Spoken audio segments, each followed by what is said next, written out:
Μάλλον με το μυθιστόρημα. Διήγημα και κυρίως με το μυθιστόρημα. Η ανασχόλησή μου προέκυψε ως εξής. Ήταν προφανώς έτσι υπάκουσα σε κάποια βαθύτερα εσωτερική παρόρμηση, η οποία με οθούσε προς αυτή την κατεύθυνση. Ξέρετε, για μένα η συγγραφική διαδικασία είναι μια διέξοδος.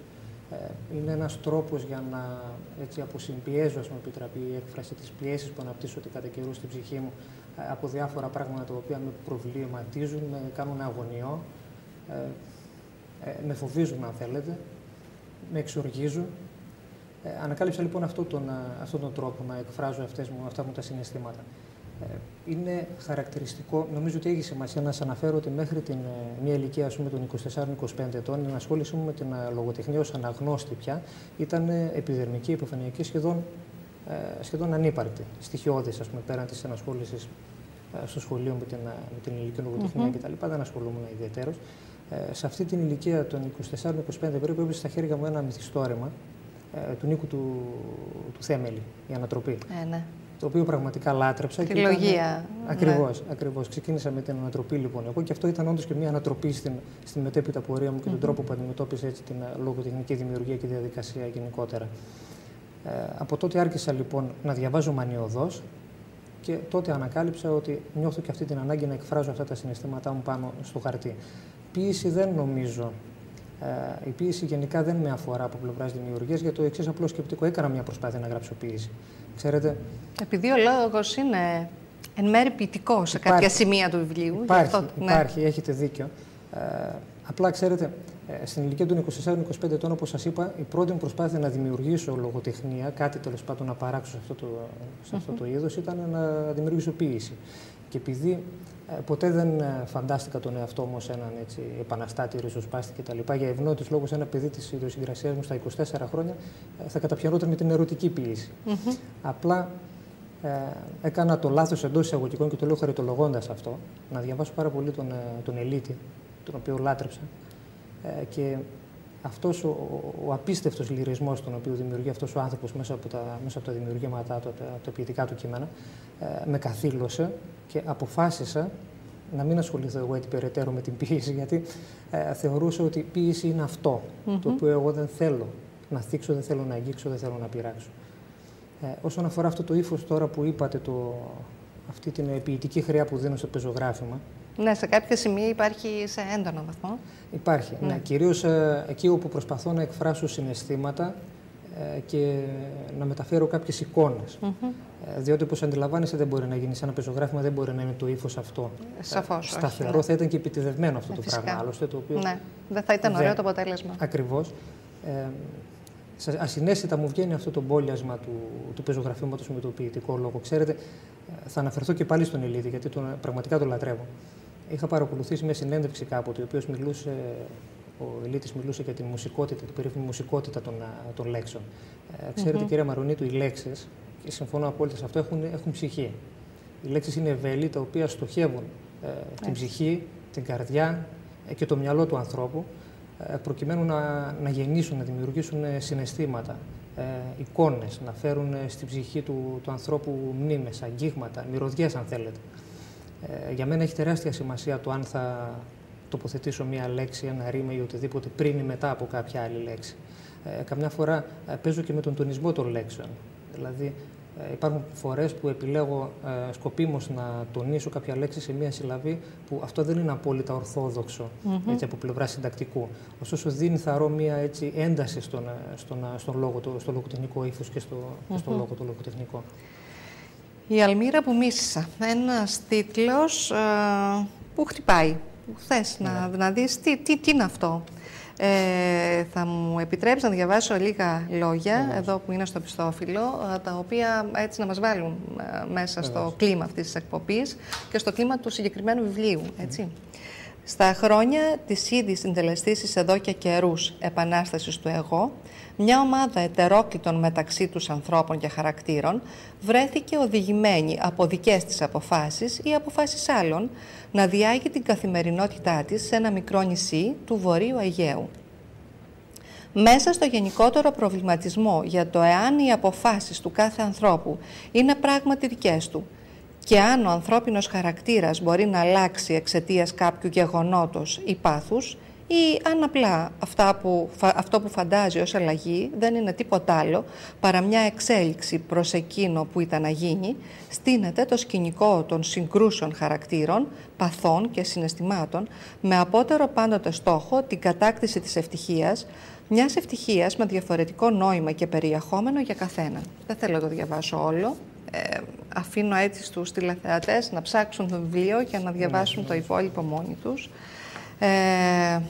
Η Αλμύρα που μίσησα αναφέρεται, να το τοποθετήσουμε πρώτα απ' όλα γεωγραφικά, το νησί, αυτό το οποίο περιγράφεται εδώ. Σε ένα πρώτο επίπεδο είναι τόπος λοιπόν η Αλμύρα, είναι το νησί, όπου διαδραματίζεται το συγκλονιστικά μεγαλύτερο μέρος της μυθοπλαστικής αυτής διαδικασίας.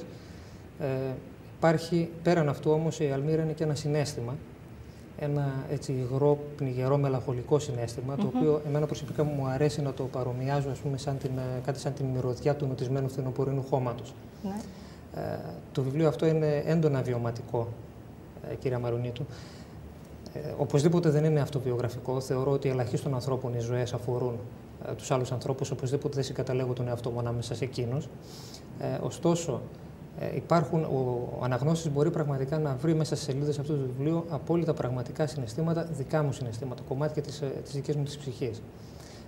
Και όσον αφορά τον τίτλο, σε αυτές τις 4 λέξεις, πέραν αυτής σε πρώτο επίπεδο αμφισημίας που υπάρχει στη λέξη Αλμύρα, εγώ έχω στηρίξει, έχω θεμελιώσει ένα ολόκληρο θεωρητικό κατασκεύασμα. Στις 4 αυτές λέξεις εκφράζω συμβολικά ολόκληρη την πορεία του κεντρικού μου ήρωα, του Μιχάλη, από τα χρόνια, ολόκληρη την ψυχική και συναισθηματική του λοιπόν πορεία και εξέλιξη, από τα χρόνια της αθωότητας, της παιδικής ηλικίας, προς τα χρόνια της ενηλικίωσης, της συνειδητοποίησης και εν τέλει της πτώσης.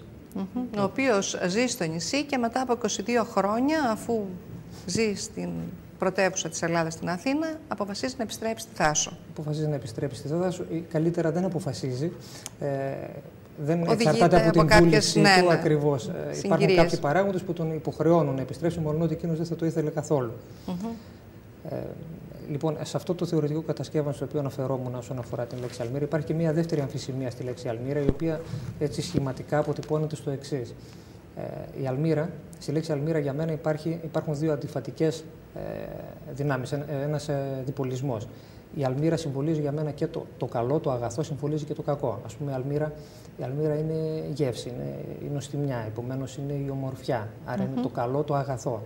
Συγχρόνως όμως η Αλμύρα είναι και το δάκρυ. Η Αλμύρα είναι και η πληγή, είναι η θλίψη, η μελαγχολία και η νοσταλγία. Συνεπώς η Αλμύρα είναι και κάτι κακό. Ξέρετε, υπάρχει ένα ολόκληρο θεωρητικό κατασκεύασμα όσον αφορά αυτή την αντιφατικότητα και τη διπολικότητα που υπάρχει στα πάντα μέσα στο σύμπαν. Αυτές οι αντιφατικές δυνάμεις που από την αλληλοεξάρτησή τους συγκροτείται τελικά το απόλυτα αρμονικό και ισορροπημένο σύνολο. Έτσι. Υπάρχει το μέτρο μέσα σε όλα. Υπάρχει το μέτρο μέσα σε όλα.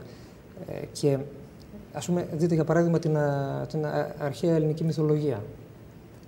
Υπάρχει, ξέρετε, ο Δίας όταν κατατρόπωσε τους Τιτάνες στην Τιτανομαχία, οι οποίοι Τιτάνες εξέφραζαν τις δυνάμεις του χάους, εγκαθίδρυε σε μια συμπαντική τάξη, μια απόλυτα τέλεια ένα απόλυτα τέλεια ισορροπημένο σύμπαν.